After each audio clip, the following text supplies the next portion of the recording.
and over and over again. Visions are a little bit like ads, corporate ads. The CEO gets sick of seeing them because he's seen them 4 times. The public hasn't seen them enough yet, so he wants to change them. And visions are a little boring, and the CEO likes to get let's get a new vision thing. You know, vision and initiatives are another thing. We've had 4 in 20 years. Globalization, services, Six Sigma, and e-business. You know, 4 in 20 years, that's monotonously boring to some. On the other hand, they drive through the organization and they grow like mushrooms. So I think the biggest thing about a vision is simplify it and relentlessly repeat it and rally people around it.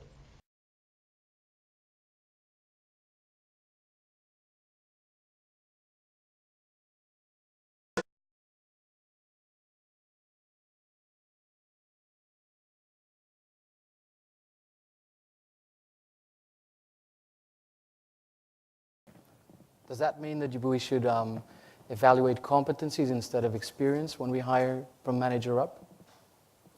What does that mean? It means that we shouldn't be tracking hard facts, like how many years experience does he have in this role, instead of looking at his attributes, his behaviors, as you said. Totally, you want to know the behaviors. I mean, without question, you don't want some narrow specialists that might be shining themselves that can't lead people. Look, your job is to excite people to take the hill, right? Yeah. The minister's job is to excite this economy, is to excite the people in the room, to create an atmosphere where they can thrive. In America, we celebrate heroes. I mean, who are the heroes of America? Steve Jobs, Gates, Michael Dell. These are heroes. People who quit school, went out and started a business. They're the national heroes.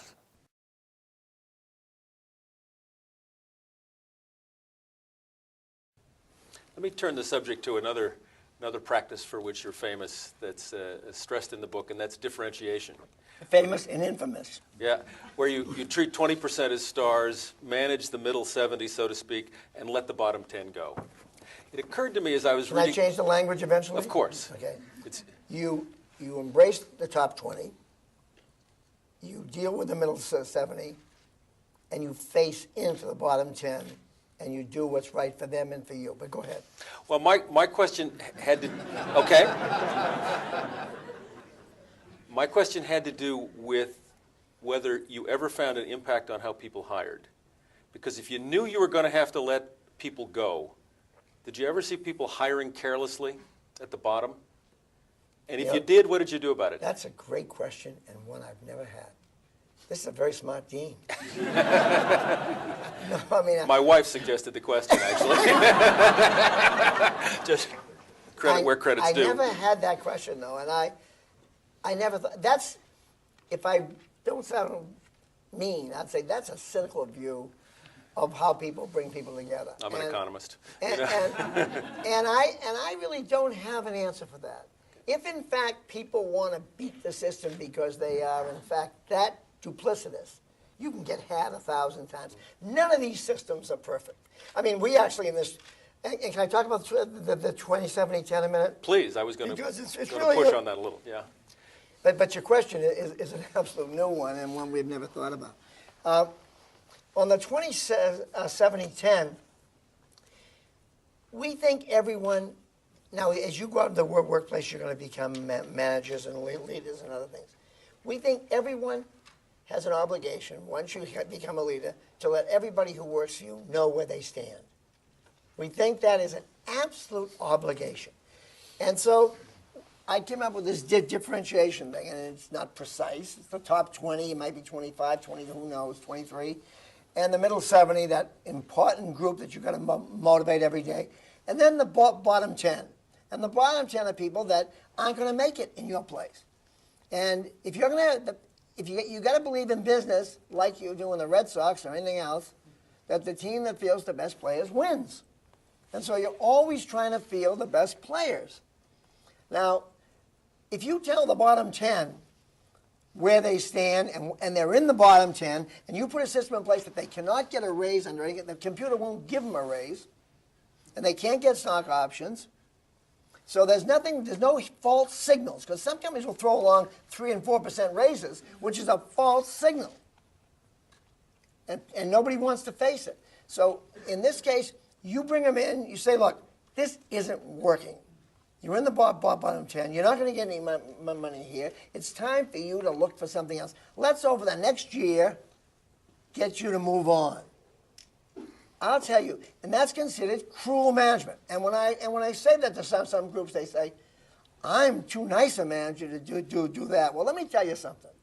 You work for a company someday, and you have a recession, and you have to get rid of 15% of the costs or whatever it is, and you have to cut back. You're going to go cut back on that bottom 10. And you're going to call them in the office, and you're going to say to them, look, you've got to go now. And now. No planning, no. We got to get our costs down. We're in trouble. And they're going to say to you, why me? And you're going to say, well, look, you weren't very good. Now you're telling me. I've been here 25 years. Right. And now they're Right. 53 years old and they don't have options to do things. That's cruel management. So anyone that tells you they're a nice manager because they don't face into that, smack them one. It's just plain wrong. It's wrong. I'll guarantee you, every one of you, how many of you think you could, after being at MIT for this period of time, could go to your class tomorrow and then come home and write a differentiation curve for your class? Top 20, middle 70, and bottom 10 of your fellow students. How many could do it? None of you could do it? Raise your hand, please, if you could do it.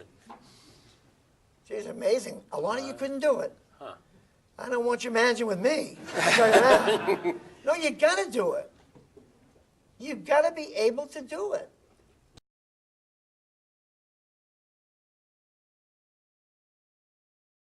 How about, we just had the NFL draft this last weekend. If you were drafting for skill sets or personality types, and let's say you had 3 draft choices you could make to start a team, whether it be managing a large corporation or even starting a small one, what would be the skill sets or personality traits that you would draft for? I would definitely want somebody that could energize people, have lots of energy, and could excite other people. I would look for people that had edge, could make the tough decisions, yes or no. And then I would look for the people that could execute and get it done. And around that, I just want somebody with passion, somebody who really cares, who wants to win, who wants to take care of their people, their teams, and go after it. And I wouldn't care whether or not they could calculate a DCR that effectively. How about when you put your executive teams together, did you try to build a balance in those teams, or did you look for those same personality traits in everybody? I look for the same personality traits, but they come in different packages. I mean, I talk in the book we're winning about, I don't know if any of you are familiar with Herb Keller at Southwest Airlines. I mean, he starts ringing Wild Turkey at 11 o'clock at night. And he's a great leader, and contrast him with Bill Gates. I contrast football coaches like Belichick with the Patriots and Lombardi, the old Green Bay coach. One loud, aggressive, one quiet, cerebral, but all with passion, all wanting to win, all able to excite their teams to new heights, all able to get it done. So I would draft people with those characteristics. I don't want people, and they'd always have the glass half full. I really think you got to have an awful big dose of positive energy everywhere you go. Nobody wants to be around a drone. It just isn't any fun. And you want to be around people that really have stuff coming out of them that want to do things. It can be quiet, it can be short, fat, tall, short, with hair, without hair. They come in all forms, so I'm not trying to get a package here that's all identical, but I'm trying to get characteristics in the inner soul that are the same.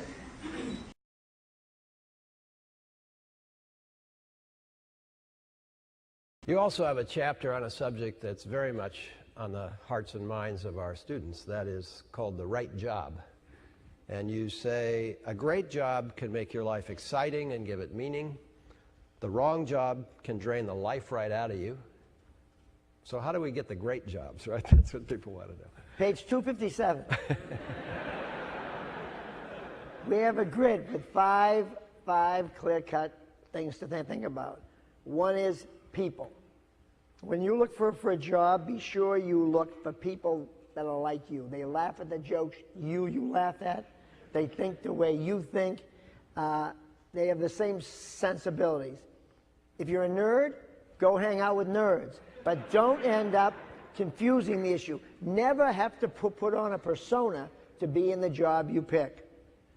As far as opportunities are concerned, always go to a company where there are smarter people around you than you, where you can learn, where you can grow. Don't go to a place where you're going to be the smartest person in the place.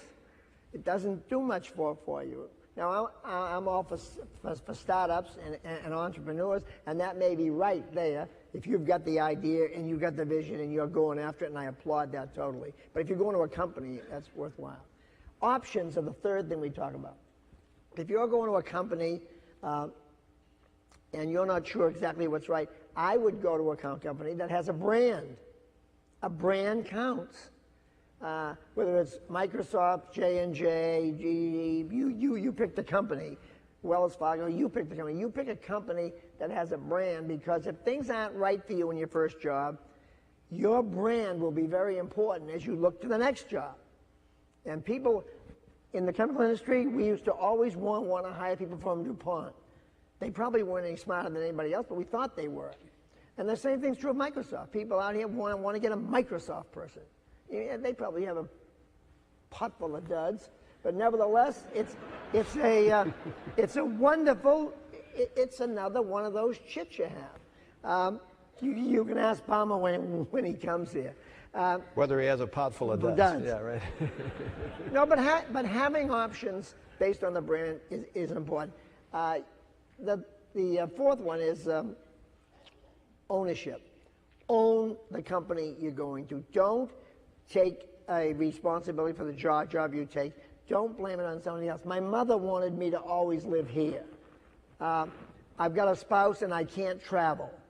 If that's the case, make that deal going in knowing it.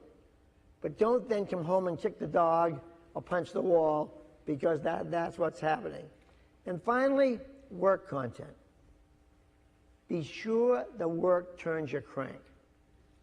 Don't go to the job for an extra $10 or $15 or whatever the number is. Go to the job because the work turns your crank. Really turns you on, excites you every day. That's what you got to look for. You can't go to one because it's a job for now as I look for another one. The money's good. I don't like the work, but I want some money for a while before I get work I like. I mean, those things don't work. So I think this grid is worth. I gave this grid to my radiologist doctor because I've had some back problems and I wanted to play golf, and he gives me needles with steroids to try and get the back to calm down. So I gave him the page 257, and he's got his lead apron on, and he's giving me the shots. And he's saying, "Jesus, I got to get out of here." He said, "I don't like any of these things that I'm doing. I don't like the people. I don't like the work."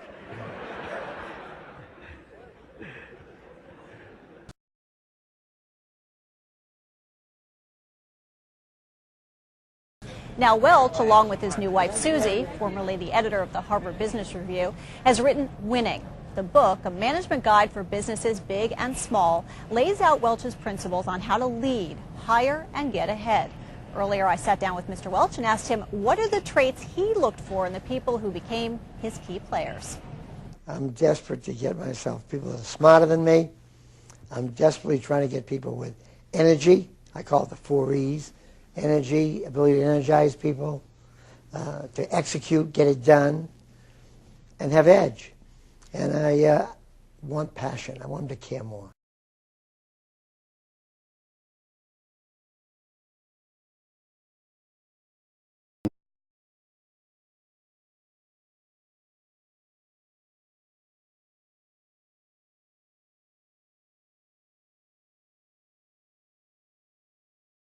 In 1963, Jack Welch had been working for 3 years as a chemical engineer for GE Plastics.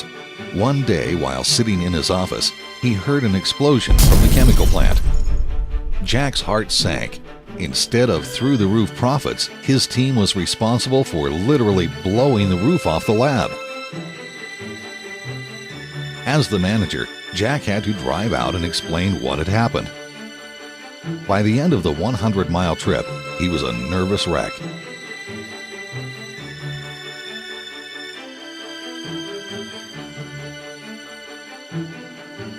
But Charlie Reed, the corporate group executive, didn't fire Jack. He was more interested in learning from the experience than laying blame. Jack learned a valuable lesson that day. When people make mistakes, the last thing they need is discipline. What they need is encouragement. Charlie Reed was responsible for keeping Jack Welch in the company, where he would later become CEO. The influence of Charlie Reed, as well as that of countless others, changed not only the destiny of Jack Welch, but through him, the destiny of GE. Welcome to the Relationship Revolution.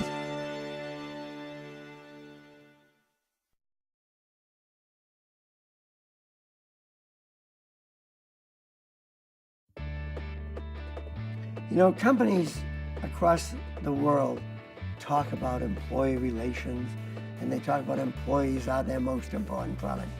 Most of it's hogwash. Most of them don't really believe in training and building teams and investing in people. Investing in people is the whole ballgame. When you invest in people, and when you give them your trust, and they give you their trust, and you both drive towards a common vision, and you explain to them what's in it for them, not just where you're going. Where you're going, yes, but what's in it for them to go there. You build great teams with great results. And that's what this is all about. And people don't get that. People don't understand that you've got to invest in training. You've got to you've got to get the culture that's common, the values that are common, so that people know where they're going and why they're going there.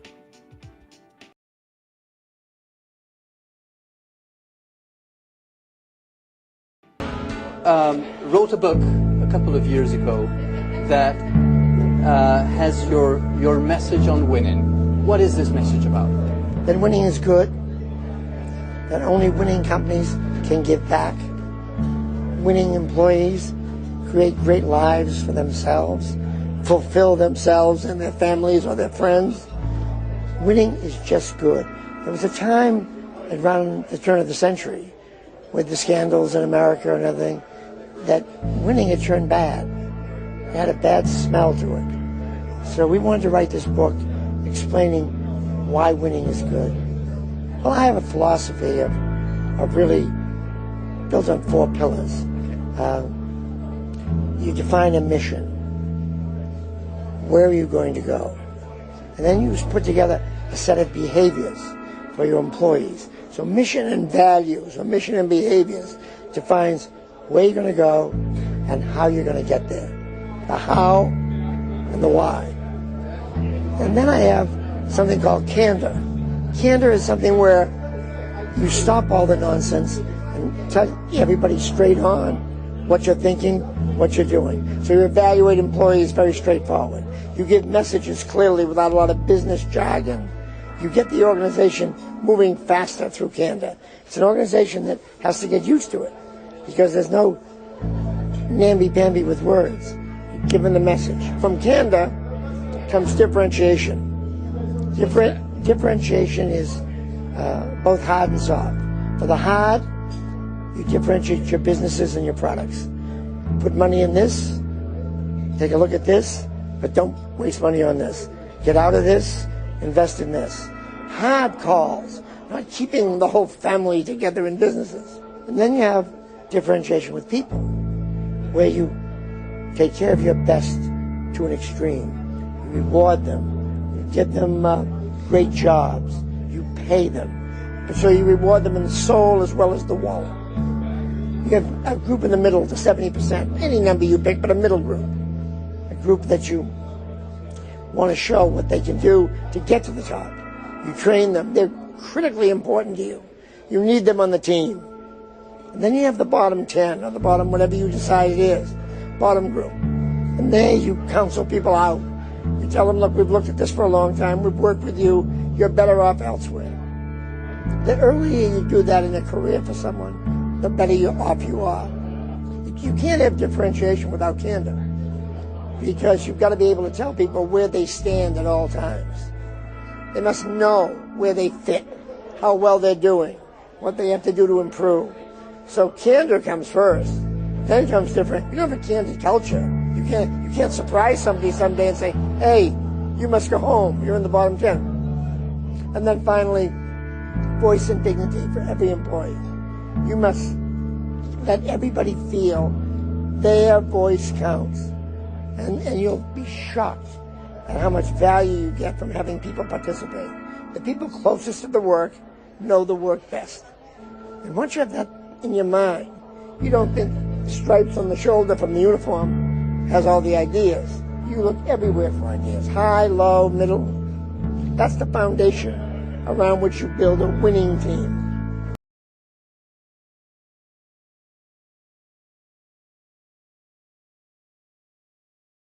You once said you would hang people on the public square.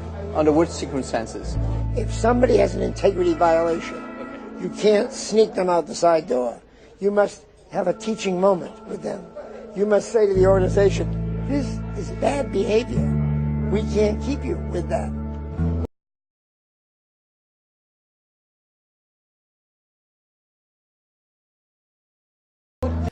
Jack, we have a good question from somebody in the audience. How should a young corporate manager think about balancing the desire to be bold and take decisive action with the need to manage risks early in her career? This resonates with me because I had to start a company to hold on to a job. So. Well, why don't you answer it then? That's not fair. It's your show. But it's your house. No, I would say this. I would say err on the side of bold. I mean, if you're young and you've got all these options based on this wonderful background you've achieved, take the risks, take the swings. Be cautious later in life. You got plenty of time to make mistakes, take swings, get in the arena, enjoy it.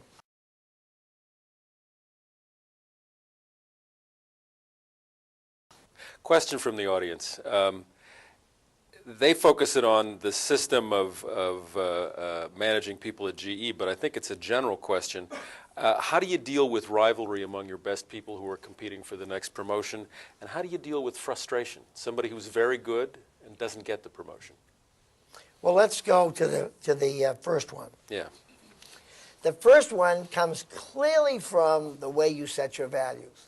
When you set your values, you define values. The word values substitute every time you hear values, substitute behaviors. And once you substitute behaviors, there, you say you don't want that behavior isn't rewarded. Everyone knows it. So somebody starts being a rival, and like for example, I had those 3 guys going to be CEO. Any one of them would have been killed if they had done anything to promote themselves. Anything. They would have been dead. They knew it. We had none of that stuff. Nothing. And maybe privately in their own houses they were doing it, but they didn't do it outside. Look, because we defined it. We took people out of jobs, senior leadership jobs, CEOs of businesses, who were not sharing ideas, not sharing people, because boundaryless open behavior was a value. So now you got to measure your values and you got to reward them. The second part of that question I want to answer it. If somebody's frustrated and disappointed, you got to call them in, and you got to have conversations with them about this is one of many. And while the wheel came around for them and was just right for somebody else, next time it'll come around in their behalf. All they have to do is deliver more and tell them why the other person got the job and why they didn't get it at this point in time. Lay it out. There's no secret. No one should know why one person got it and they didn't. you'll diffuse a lot. You can't believe what candor and transparency will do for you in leading people. And that's a classic case where candor and transparency, which we pound here, we pound in this book, is so critical to operating a company.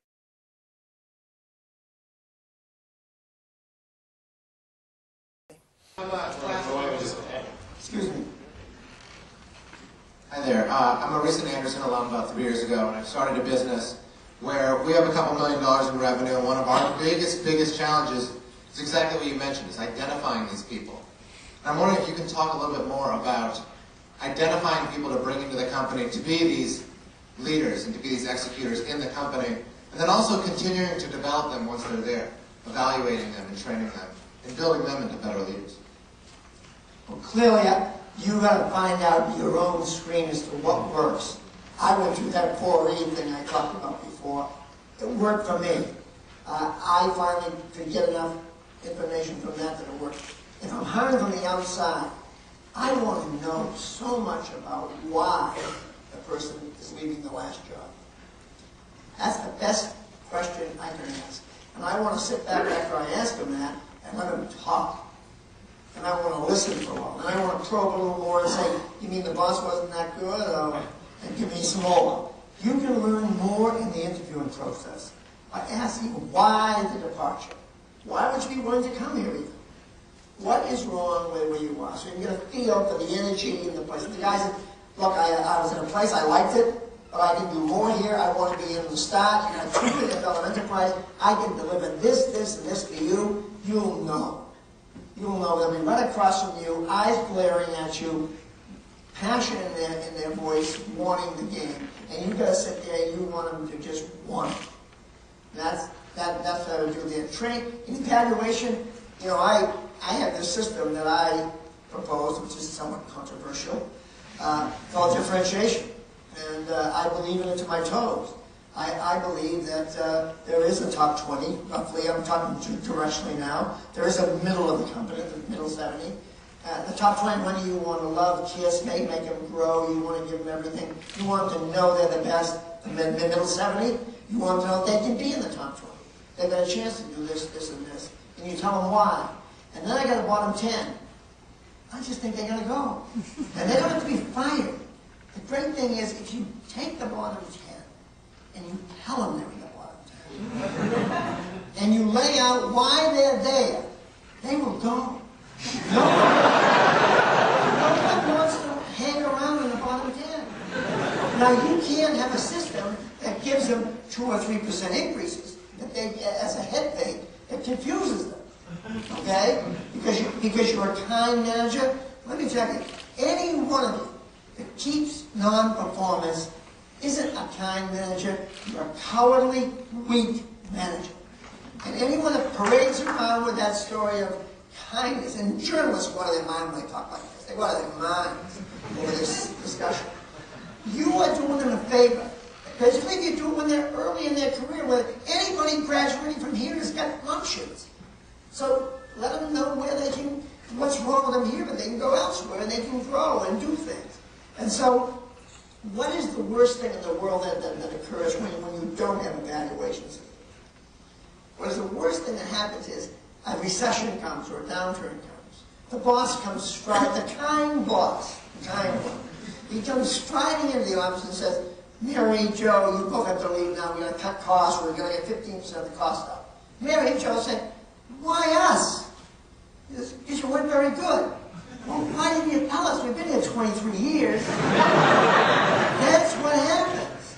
And that's why people are disgusted with corporate America at times. That's why there's discrimination. That's why there's all these things. I was at a radio show this morning. No, I guess it was a TV show. I did 2 or 3 things this morning. I was at a TV show, and the anchor, after the show was over, said, this damn place we work in, he said, we're doing great, and our ratings are good, but they keep telling us that because the parent company is having problems, we can't get a raise. I mean, come on. That's the lamest thing known to man. That's a lousy manager. I said, you're a lousy manager, with a lousy excuse that isn't candid with you. You want to be open and candid with every employee. You as a leader, every one of you that graduates from here, as you lead a group of people, you have the obligation to let them know where they stand. You have that obligation. That's what leadership's about. So nobody can be surprised about anything that happens in your place. And you asked about training and developing. I always, 4 times a year at least, I would write on a piece of paper what I like about what you're doing and what you can improve. A little scrap of paper with a left and a right-hand column. I did it every time they got a raise, every time they got a bonus, every time they got a stock option, and the annual appraisal plan. That was a minimum of 4. You have to keep doing that. You have to keep telling people what, and have they improved from the last time when you told them what they need to improve, so that you always have this dialogue between you that's open as to where they stand and how well they're doing. If you do that, you'll just build a great team. I'll guarantee it.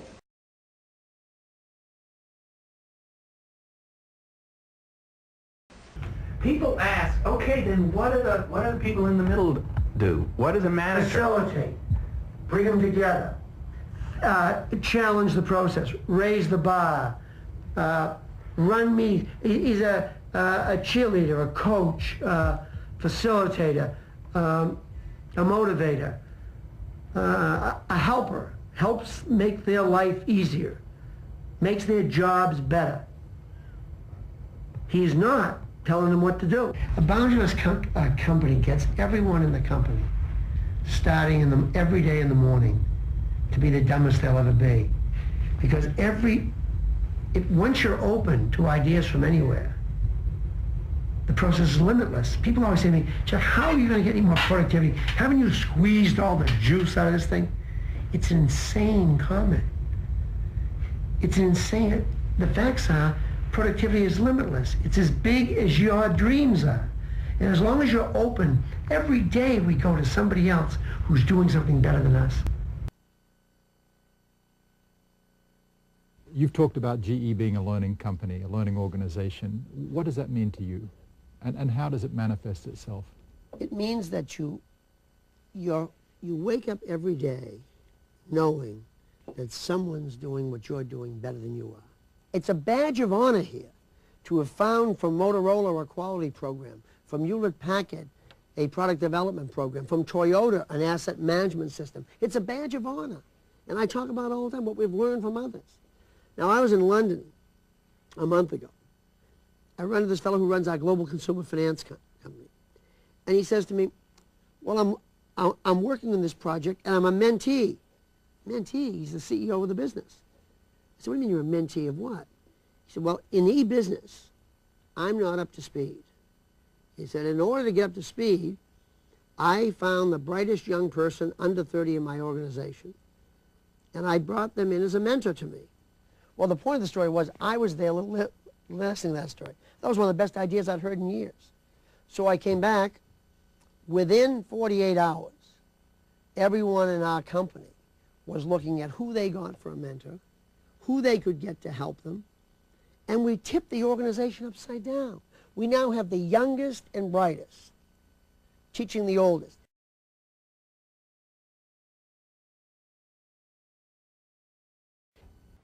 So one of the things in the book that you're quite outspoken about is candor.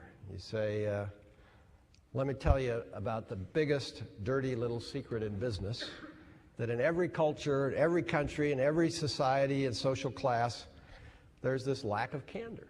Now, why is that so important? Why is it so hard? How do you change that? I think you have to build an organization. It's quite good in a small startup where people are all comfortable with each other.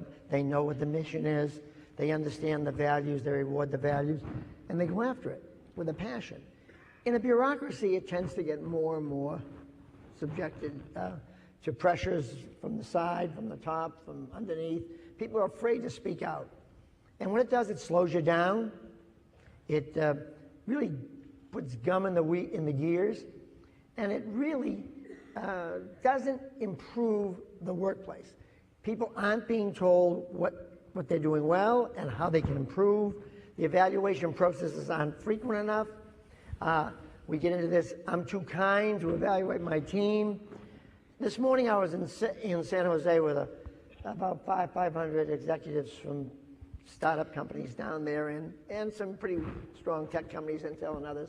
And I asked the 400 people, how many people thought they had straightforward relationships in their company with their peers and with their associates?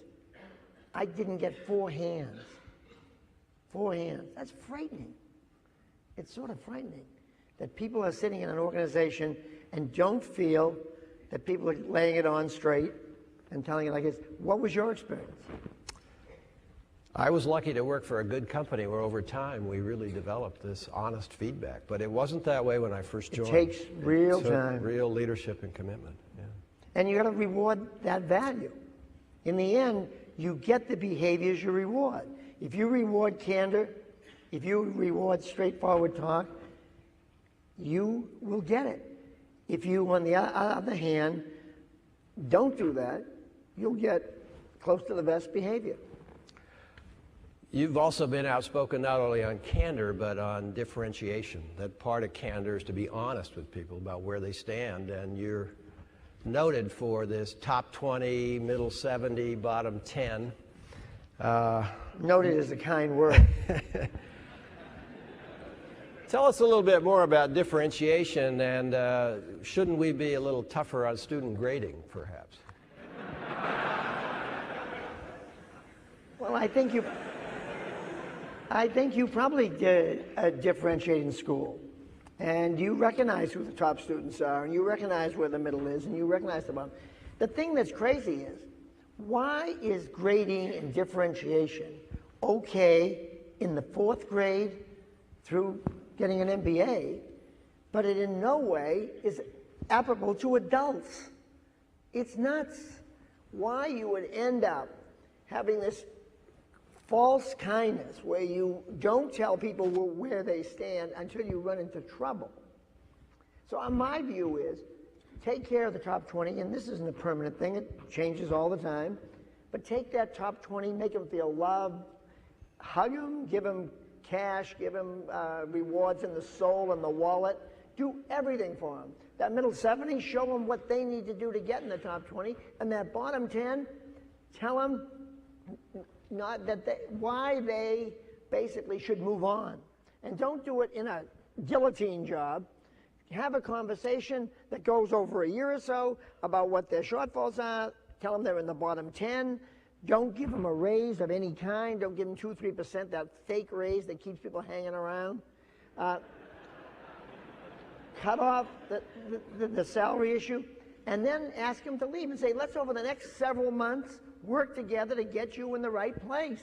That's so much better than these crazy situations. Companies in the valley here, they run into trouble. What do? They're going to cut costs. They're going to have a layoff. They walk into people and they say, look, Joe, Mary, we got to cut you back. We got to take you out. We need to cut costs now. And they say, why us? And they say, well, you weren't that good. And then they say, but we've been here 12 years and nobody ever told us that. That's what happens in this false kindness thing. People get misled, and then if you do it too late in your career, I maintain that not having differentiation is the cruelest form of manager. The cruelest thing. If you have responsibility, if you lead people, they should know where they stand. As you go out from school here now with shiny MBAs, and you go work for somebody, initially it's going to be about you. You'll be a leader. You'll be an individual contributor, starring in something, and starting something up or doing something else, but it'll be about you. The day you become a leader, managing 5, 8, 10 people, it becomes about them. And your future is tied to them. You no longer do the nitty-gritty little stuff. You build them into great people, and you get a kick out of that. And then you get the benefits of their success as you go up. If you keep doing what you started doing when you joined the place, doing your job, your project, rather than building your team, you'll go nowhere in a layered society.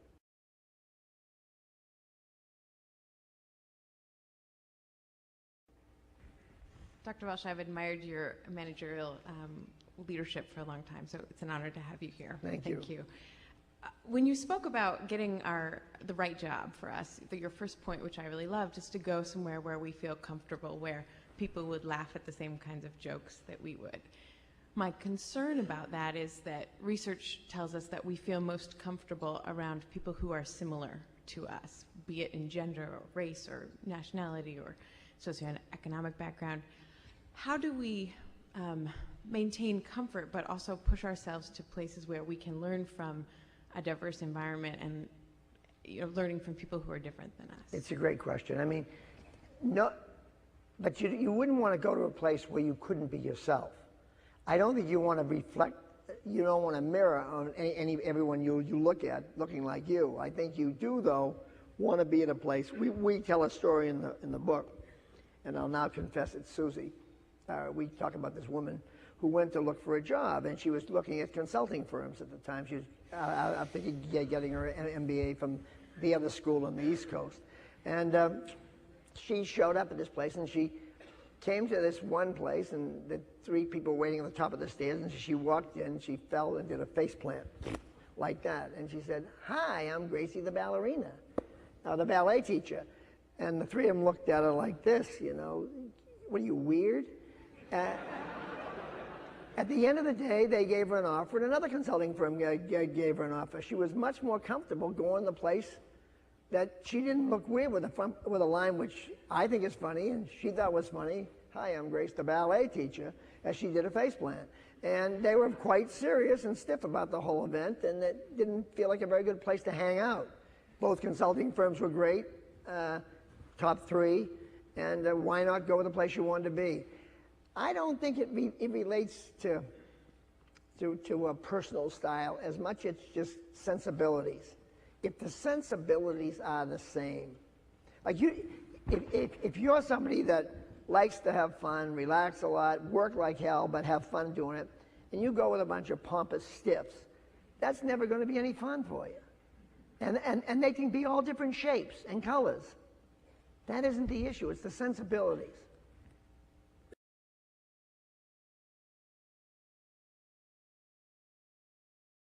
As a young person, I hope to cultivate myself to be a successful business person. And going along with that, I was wondering what personality characteristics and traits would you try and develop as someone my age to become successful in business? Yeah, I think, let me just try and throw a couple out. Some important things about things I've seen people succeed with, and now all kinds of people succeed. Tall, short, fat, loud, quiet, all kinds of people do it. But in the end, there are some universal characteristics. One, you've got to enjoy the success of those that work for you. The first management job you get, you've got to understand that you are no longer the person raising your hand with the answer, the pumper I call them.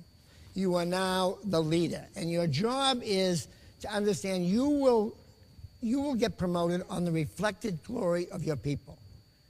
You've got to get turned on by giving raises to people. You've got to get turned on by seeing their success. You've got to get turned on by their growth. And you've also got to be a differentiator. So you will take care of the good, and you will move out on the weak. Because no one respects those who carry along those who aren't carrying their weight. But you've got to be able to be generous of spirit. The other things are all obvious. Be smart, be outspoken, be risk-taking, be all that. But there's a trait that I see in good winners. And they're winners that really revel in the joy of the teams they build and their team's success. It's a big deal. And people don't talk about it enough.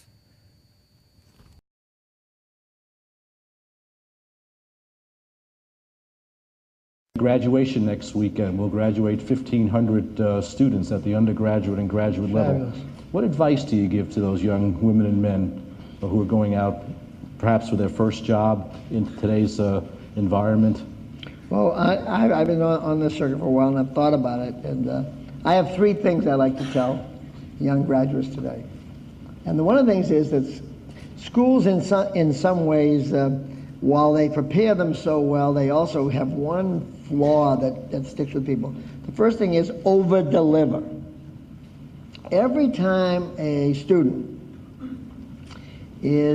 when you work in a business and you're asked to do something, if you just do what the boss asked you to do, you will end up just confirming what the boss wanted to have written down. They already knew the answer when they asked the question. So your job in a new job is to over-deliver. Give them new perspectives. When anybody asks them, schools ask you for a problem solving in a case, or anything, then they ask you the questions. So you answer the questions. You don't get the answer. You don't get the questions in business. You have to develop a perspective that's wider. And I always tell the story of my first job. I was a project manager on a little plastic operation in Pittsfield, Mass. And my boss from New York was coming up to see, not my boss, my boss's boss, and they wanted me to come in one of those GE white shirt pitches to present the cases for my new plastic. Tell them where I was going. So I got all prepared and everything else. But what I did do was I didn't talk about my project alone. I talked about the 10 plastics in the industry, where they were going to be in 5 years, their cost structure, from Dow, Celanese, DuPont, etc. I developed that package, and I gave my boss's boss this picture of the industry. I think that's how I got noticed there. I got out of the pile because I didn't just give him my project report, here's what I did yesterday, here's what I did tomorrow, here's what we'll do next day. I gave him a perspective and made him look smarter. He now knew more about the industry than he ever knew. And that's what you want to do. You always want to over-deliver. Never do what the assignment is. Do more than that. Wider, new insights, new horizons. Secondly, you got to walk around with a positive attitude. No one wants a black cloud around them all day. If you're a sourpuss, get rid of it. Don't bring it to work. It's a disaster. It's a career killer. Just don't do it. And the third thing is, don't be ambitious. Be ambitious, but don't be ambitious to the point that it's on your forehead in a neon sign. Don't do it. Do it privately. Have all the ambition in the world, but don't go in and rub it in everyone's nose. So with those three things, over-deliver, a positive attitude, and don't wear ambition on your forehead, I think you'd be off to a pretty good start.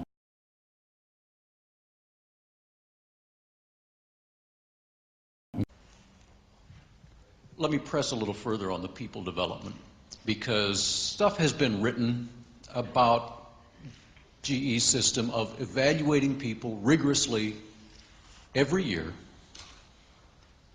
according to where they stand, top 20, middle 70%, bottom 10%, and the necessity of moving the bottom 10% out.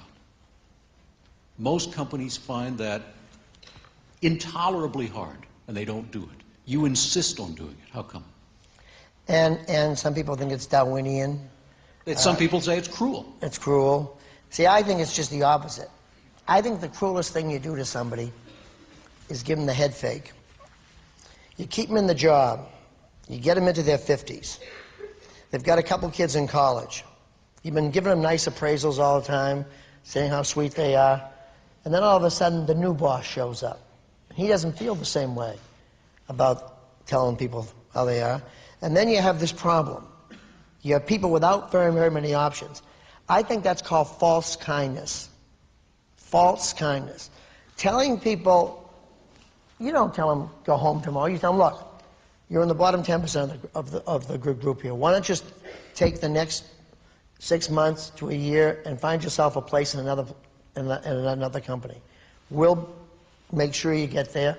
We'll support you. We're lucky enough to be a strong enough company that we can do that.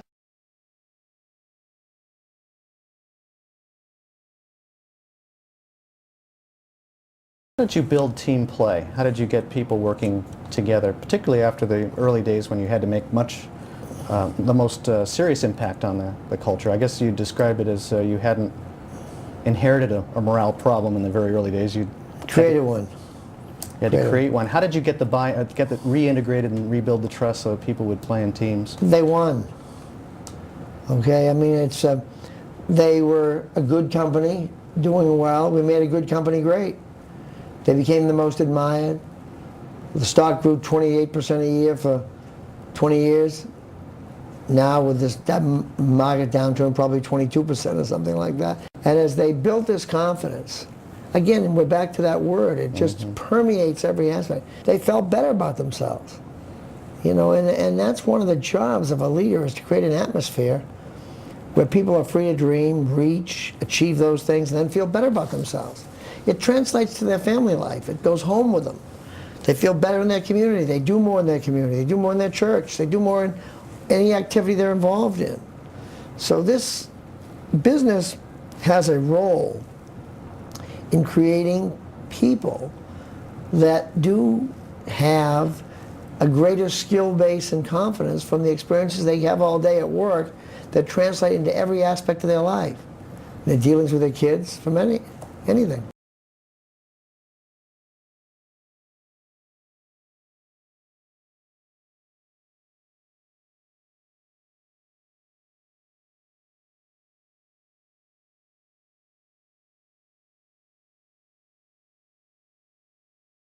What did mentors teach you? Did mentors help you?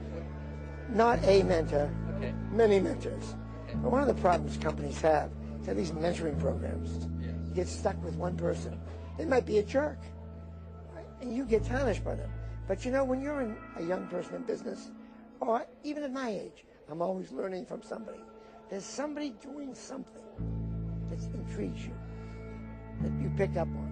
Last night I had dinner with a futurist, Ray Kurzweil. Yes. Fantastic discussion of longevity. Popularity is needed. Yes, right. And so there's always a moment. I'm going to follow up with lunch with him in Boston in 2 weeks. We have a date. So it's always, gee, somebody sparks you. Yeah. And when you're a young person in business, don't take, for example, I've got some things to offer. But not everything will work that works for me, because I'm me. There might be something you see that I do you like, and then somebody else. Somebody sees you, they might copy some of your things, but not everything. No offense. But none of us do they want to copy everything. They want to pick up kernels.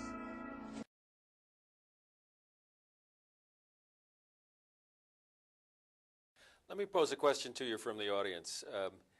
Someone asks, who are your role models, and who do you consider some of today's greatest business leaders? Look, role models, I think of mentors in more ways than that. I really had, when you get out of school here, you probably had some mentors here. You got to see everyone as a mentor. Your whole crowd, somebody who works for you might be a mentor. I remember when I became CEO, I was not a great financial wizard. I never did become a financial wizard, but at least I had this fellow who worked for me, 10 years my junior, 33 years old, who I made CFO. He basically dumped his brain into mine. I lived with him as we went through all the stuff, left side, right side, et cetera, the balance sheet from A to Z. And he was an enormously valuable person. I've had people who were on my board who were completely committed to our success, who would challenge every people appointment I would make, who would ask me, are you sure? Are you right? I think the business media is a great mentor. You may laugh at that, but I think Fortune, Business Week, there's a business language. I find them mentors. Read every story.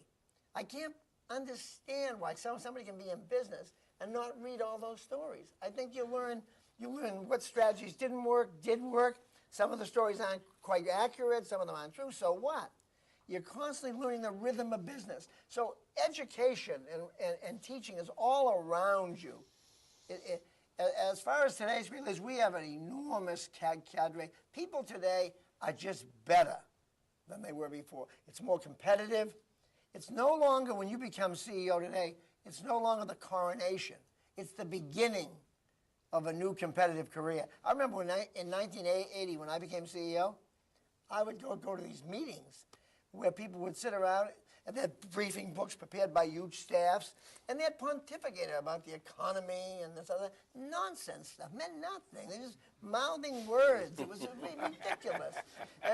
Now today, people are in shirt sleeves, getting in there and doing it because the global competition is so tough. But there's Procter & Gamble's doing a great job these days. Jeff Immelt, my successor, is doing a great job. 3M with Jim McNerney is doing a great job. Home Depot, Lowe's.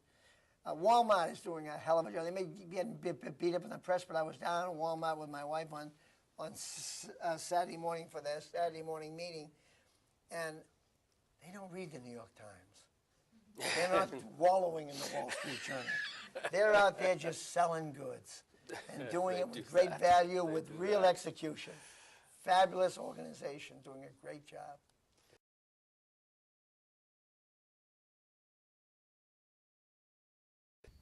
Mr. Welch, good afternoon. As a visionary and leader to so many of us, can you share with us who were your mentors and the tactics, if you had direct contact with them, how they pushed you and helped you succeed? Well, I'll give you a funny answer to this because I don't think any of you should have a mentor. A mentor may be the dumbest idea that ever came down the pike. Okay? Let me tell you about a mentor, okay? Assume that I join a company and I get a mentor, and the mentor is a jerk. Everybody doesn't like the mentor. All of a sudden, I'm tainted with the damn mentor. What you want to do as a young person, you want to have a nose for knowledge. You want to be looking at 10 people. I like the way this person speaks. I like the way that person makes presentations. Geez, I like the way that person leads people. I like the way, and then you got to be insatiable in the journal, in the Wall Street Journal, in the Times, or business section, or anywhere, reading voraciously, because there's a tip everywhere. And everyone is a teacher. Everyone is a teacher. I mean, you cannot hook on to making yourself somebody else. You want to make yourself an amalgamation of the best ideas you can put together with your personality and your style that makes you comfortable in your own shoes, being you, but taking some of these techniques that you've seen from everywhere. But the most important thing is for you to get comfortable in your own shoes. You like who you are every day, and you like what you're doing, not some person. Great.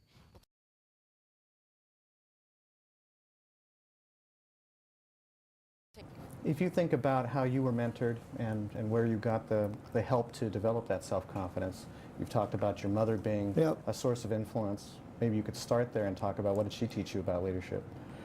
See the world the way it is. Always see the world the way it is. Don't kid yourself. She taught me reality. She taught me fair play. She made me work hard in school and everywhere else. But I've had lots of people, from my mother to a college professor. I've always been able to have sort of surrogate adopt me in some way along the way and look past my eccentricities at times to support me. But you do have to have a lot of luck. There's lots of people smarter than Jack Welch, and a lot of people that could do a lot more than Jack Welch that didn't get the opportunity. For whatever reason, a bump, I joined a company of 400,000 people. I was number 4,004 the day I joined, a little plant in Pittsfield, Mass, in the back of a building. Okay, myself alone, one employee. So, who knows?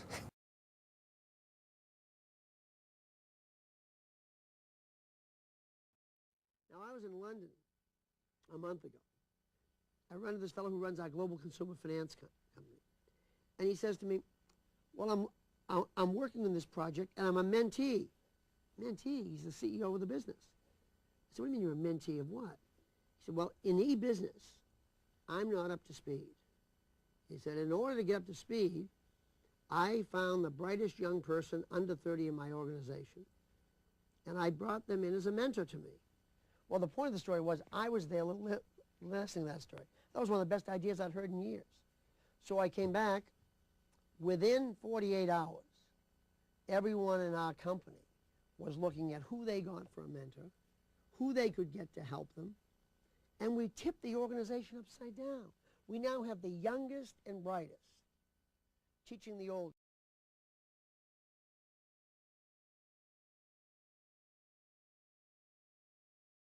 Thank you.